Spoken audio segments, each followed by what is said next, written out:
It really feels like the ground is shifting under our feet these days, doesn't it? Hmm. You read the news, you see the changing alliances, the new tensions. It's hard to shake the feeling that we're at a real inflection point globally. Yeah. And that's Definitely. precisely what we're diving into today. This, well, intriguing, almost paradoxical story. How global trade, something many hoped would, usher in an era of global peace and democratic values, might have actually played a role in the weakening of the liberal world order, as we've known it. That's the fascinating core of an analysis we've been looking at from DW News's Business Beyond on YouTube. Okay.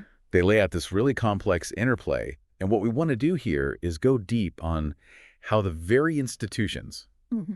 the ones set up to nurture and sustain this liberal world order, how they inadvertently created the conditions for its, well, potential unraveling. Okay, so let's really unpack this because it does sound a bit backwards, doesn't it? It does, yeah. The idea that something like increased trade, which inherently creates more connections and you'd think more shared prosperity, Right. could have a negative impact on the overall global political structure.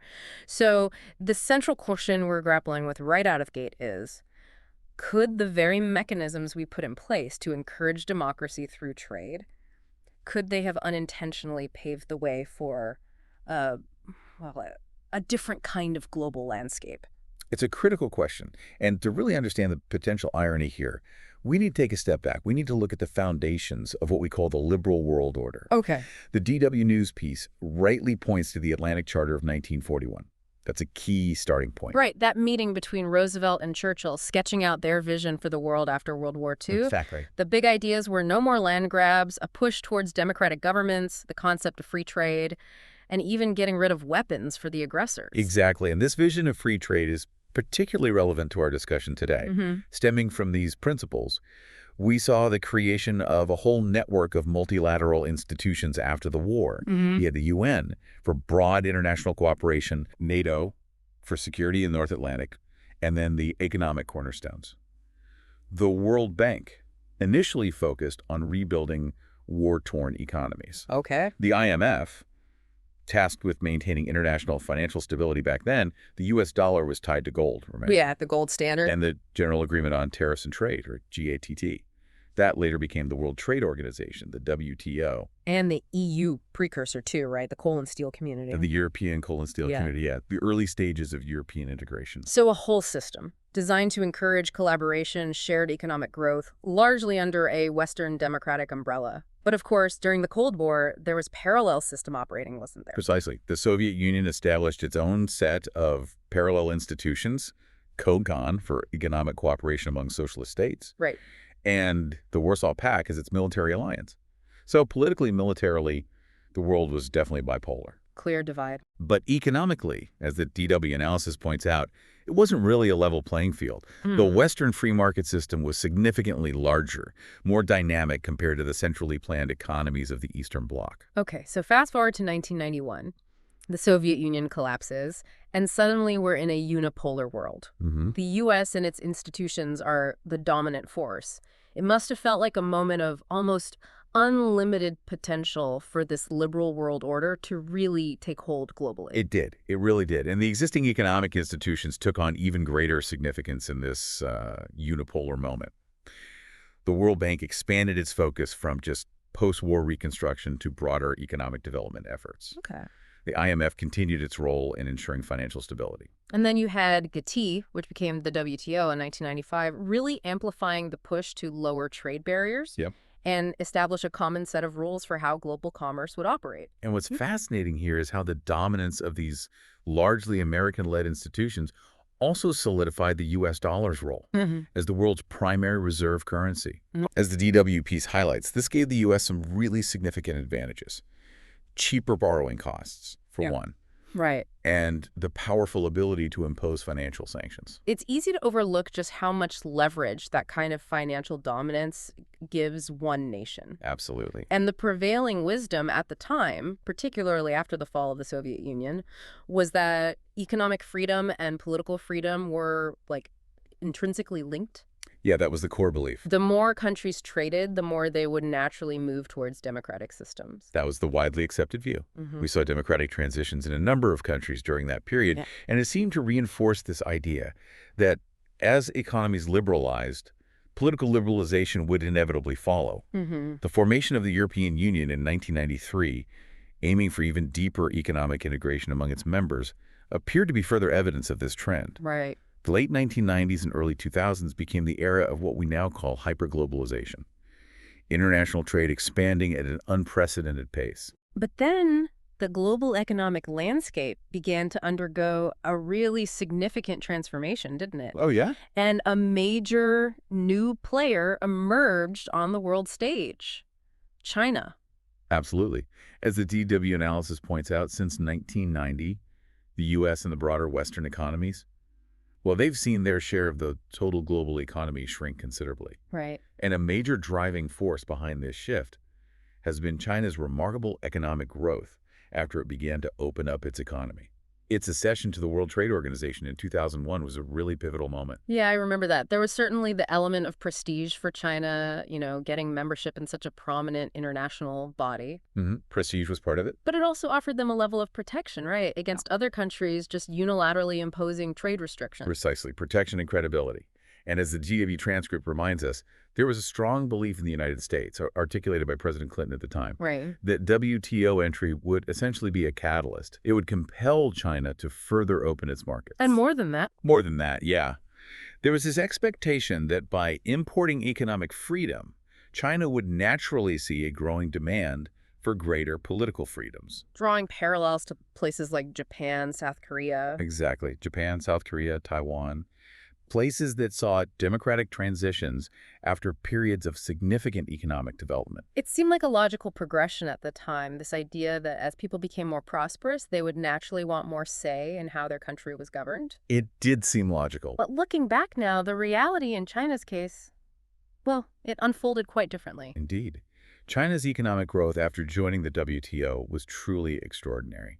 By some measures, particularly when you adjust for cost of living purchasing power parity, PPP. China's total economic output has already surpassed that of the United States. Wow. Now, it's important to keep in mind, as the DW piece clarifies, that while the overall size of China's economy is immense, its GDP per capita, the average wealth per person, still lags significantly behind the U.S. Right, so the total pie is huge, but the individual slices are smaller on average. Exactly. Think of it like a very large company with huge total revenue, but where the average salary might still be lower than at a smaller, perhaps more focused company. And there's this interesting point the DW analysis makes about the apparent inconsistency. China, world's largest exporter, yet still primarily conducting its international trade using the U.S. dollar. Yeah, it really highlights how deeply entrenched the dollar is within the global financial system. Doesn't it? It really underscores the lasting impact of that post-World War II economic architecture. Yeah. But perhaps the most significant deviation from the expected trajectory, well, it's in China's political evolution. Yeah. Rather than moving towards greater democracy with increased trade, we've witnessed a consolidation of power under Xi Jinping. Right, elimination of term limits. The elimination of presidential term limits, an increase in state surveillance, a tightening of control over dissent, all of that. So that fundamental assumption that economic integration would automatically lead to political liberalization, it simply hasn't materialized, not in this really crucial case. No, it hasn't. And the DW analysis also touches upon some of the domestic repercussions within the United States during this period of increased trade with China. Yes. The data cited, referencing research from the American Economic Review, it's quite stark. Over 1.5 million American manufacturing jobs lost between 1990 and 2007. Wow. And this research directly links a significant portion of those losses to increased trade with China. This period also coincided with the shrinking of the middle class in the U.S., a widening of the wage gap between the highest and lowest earners, and even in some demographics, a decline in life expectancy. Sobering. It is.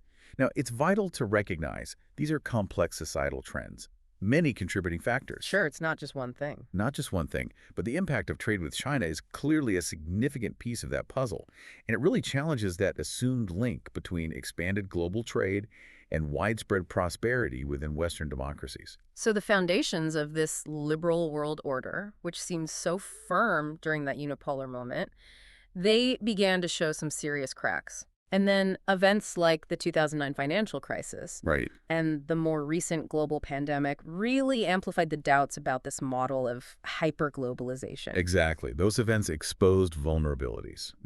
Deeply interconnected supply chains suddenly looked risky, Yeah. and it led to a questioning of the overall benefits of such extensive globalization by many in the West. We also saw a rise in, well, nationalist sentiments and a growing dissatisfaction within many established liberal democracies. People feeling left behind. Significant portions of the population feeling left behind, yeah. Or that their concerns weren't being adequately addressed by the existing political and economic systems. Brexit in 2016 was a really prominent example of this, wasn't it? Huge example. The arguments for regaining national sovereignty, the feeling that membership in multilateral institutions was somehow undermining national interests. And it wasn't just Brexit. As the DWPs points out, even within the European Union itself, we've seen some member states increasingly pushing back against core liberal norms. Like Hungary, for example. Hungary is often cited, yeah. Sometimes aligning themselves with different global powers, making it more difficult for the EU to act collectively on key international issues. So these internal divisions, they naturally weaken the overall strength and coherence of these long-standing multilateral alliances. We do. And the World Trade Organization. Wow. Once seen as such a central pillar of the global trade system, it seems particularly weakened and under pressure right now. It's a prime illustration of the weakening of these multilateral institutions. Mm. Long-standing disagreements, things like China's designation as a developing country, Still? still debated, yeah. And the inherent power dynamics within the organization, these have been brewing for years. But the move by the United States to block the appointment of judges to its dispute resolution mechanism, That basically broke it, didn't it? it effectively paralyzed that crucial function. And this happened right in the middle of a period of increasing global trade tensions. Terrible timing. The DW analysis rightly highlights the resounding silence of the WTO in the face of these significant challenges. It's almost like the global trade rule book is still there, but there's no effective referee, no mechanism to interpret or enforce it consistently. And in this void, we're starting to see the emergence of new multilateral institutions, ones that aren't necessarily Western-led. Precisely.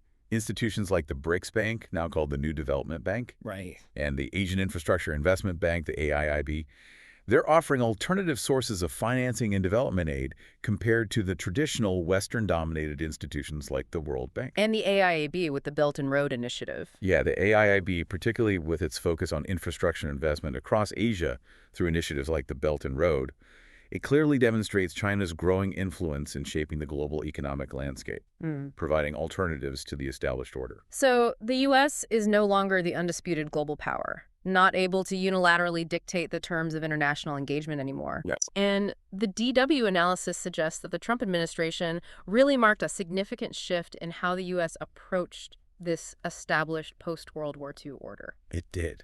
The idea of a role without responsibilities, as the DW piece succinctly puts it, that really captures a departure from the traditional U.S. leadership role in upholding and actively supporting the post-World War II liberal order. Right. The rise of other major global powers, most notably China, just means the U.S. simply doesn't possess the same level of unilateral power it once did.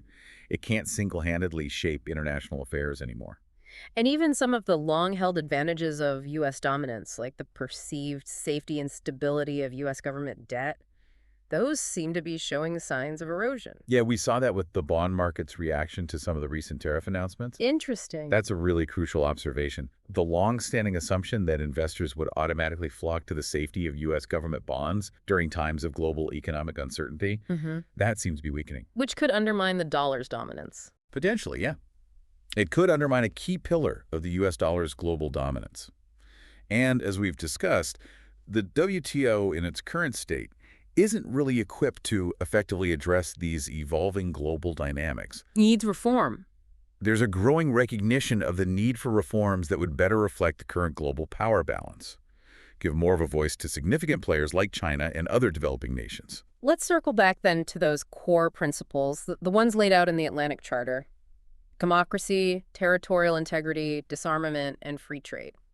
How do these principles hold up when we look at the current global landscape? The picture is concerning, to say the least. Yeah. As the DW analysis points out, referencing a report from the University of Gothenburg, Yeah. We are witnessing a global decline in democracy. Rightly. For the first time in a long time, the majority of the world's population now lives in countries classified as autocracies and liberal democracies. Yeah. They've actually become the least common form of government globally. Wow. That's a really sobering statistic, a huge departure from the optimism of the post-Cold War era. It really is. And then you look at the principle of territorial integrity. Well, the ongoing war in Ukraine. It's a stark and brutal reminder that this fundamental principle is still being violently challenged right now in the 21st century. Absolutely. And even the United States, under the Trump administration, raised questions about long-established understandings of territorial integrity with suggestions regarding Greenland and Canada. Right, I remember that. Meanwhile, in Europe, facing increased uncertainty about the long-term reliability of U.S. security guarantees, we're seeing a renewed focus on national defense, rearmament in several countries. So it's becoming increasingly difficult to argue that the liberal international order, as it was initially conceived and championed, is still fully intact, still operating as it once did. Very difficult. It almost feels like for a while there, we took a certain level of global stability and the continued spread of liberal values for granted. And as the DW piece rightly notes, democracy is not a passive state. It requires constant effort, compromise, the ability to navigate diverse needs and perspectives. It really does.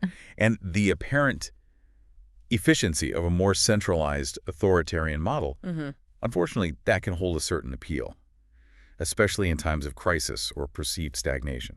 That's a really critical insight. The last 80 years, with the rise and relative dominance of the liberal world order, they might indeed turn out to be more of an anomaly, an exception in the broader sweep of human history, rather than the established norm. It's possible. We've transitioned from a bipolar world to a brief unipolar moment, and now we've clearly moved into a more complex multipolar era. Yep. Regional powers are gaining influence, and the clear distinctions between different types of political regimes are becoming increasingly blurred. That once seemingly straightforward connection between embracing liberalism and achieving widespread prosperity, well, it's no longer a guaranteed outcome. No. And the DW analysis doesn't shy away from pointing out actions that have occurred within the United States itself, actions that many observers see as undermining core liberal principles. No, it addresses that directly. Things like large-scale deportations, instances of ignoring court orders, the significant reduction in capacity and expertise within government agencies and universities, attempts to silence or discredit the media, the disregard of scientific consensus, the apparent neglect of established security protocols. These developments, while accelerated during the Trump administration, they do underscore the point. The strains and contradictions within the liberal world order have been growing for some time, even within its traditional strongholds. So it wasn't just Trump. The cracks were there already. If the post-war international institutions are to remain relevant and effective in this new global landscape, they absolutely must adapt to this evolving reality. They need to find new ways to address the fundamental threats to their founding ideals. So we come back to this really central and frankly somewhat unsettling irony. The very system designed to promote a liberal world order through the expansion of global trade. It may have inadvertently contributed to its gradual decline by fostering the rise of major economic powers with fundamentally different political systems and global priorities. Exactly. And this really compels us to ask some fundamental questions about the future, doesn't it? It does. In a multipolar world where that historical link between economic prosperity and liberal democracy is no longer a given, what new frameworks, what new principles might be necessary to ensure some level of global stability and cooperation? Yeah, what comes next? What does the apparent decline of the liberal world order truly signify for the future of international relations, and ultimately for the fundamental rights and freedoms of individuals around the globe? It's certainly something that requires all of us to think about very deeply moving forward. Absolutely. A lot to mull over there.